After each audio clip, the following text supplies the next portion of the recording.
রাতের অন্ধকারে আচমকাই বাড়িতে এলো আবগারি দপ্তরের একটি বিশেষ প্রতিনিধি দল, আর তাতেই কি হুলস্থুল কাণ্ড। গোপন সূত্রে খবরের ভিত্তিতে ধূপগুড়ির আবগারি দপ্তরের বিশেষ অভিযানে উদ্ধার হলো বিপুল পরিমাণ অবৈধভাবে তৈরি করা চোলাই মদ সহ মদের নির্মাণ সামগ্রী। জলপাইগুড়ি জেলার ধূপগুড়ি থানার অন্তর্গত মধ্য খট্টিমারি এলাকার বাসিন্দা বিমল ভগতের বাড়িতে এদিন অভিযান চালায় আবগারি দপ্তর। এদিনের অভিযানে বাজেয়াপ্ত করা হয় চোলাই মদ তৈরি করার হাঁড়ি কড়াই। ঘটনাস্থল থেকে আধিকারিকরা সেখানে পৌঁছতেই প্রত্যেকে পালিয়ে যায়।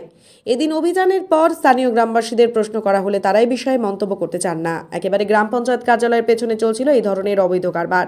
গ্রামবাসী থেকে শুরু করে স্থানীয় নেতৃত্ব প্রত্যেকের কাছেই বিষয়টি জানা থাকার পরেও এতদিনেও কেন বন্ধ করার পদক্ষেপ নেওয়া হয়নি তা নিয়েই উঠছে প্রশ্ন। এদিন অভিযুক্ত বাড়ির লোকের বাড়িতে উপস্থিত স্থানীয়দের মুখে কুলুপ দেখেই এটা পরিষ্কার যে তাদেরও সায় ছিল। তবে এ বিষয়ে বিমল ভগতের স্ত্রী গোটা বিষয়টি স্বীকার করে নেন। দাদা বলছিলাম আচমকা আপনার গ্রামে আবগারি দপ্তরে একটা কি বলবেন দাদা, কি বলবেন দাদা?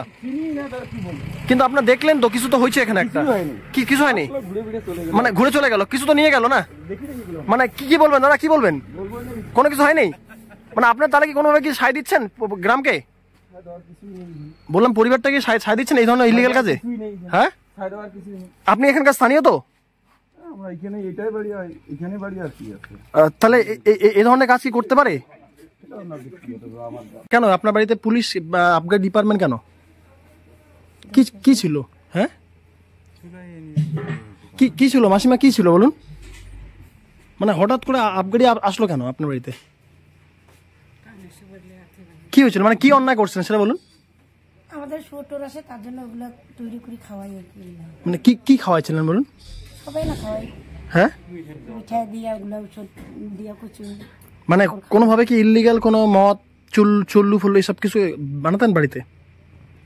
বানাই না, আমরা বিক্রি তো করি না, মানে শুয়োর আছে তার জন্য একটু যেভাবে হাড়িয়ার ইয়ে দিয়ে শুয়োর খাইলে ভালো হয় ওই জন্য আর কি বানাই। আচ্ছা, প্রশাসনিক ভূমিকা নিয়ে কি বলবেন? এরা নিয়ে চলে গেল সবকিছু জিনিসপত্র আপনাদের। নিয়ে গেল তো কি দোষ করছি, নিয়ে যাবে। কি না আপনার, কি না আপনার?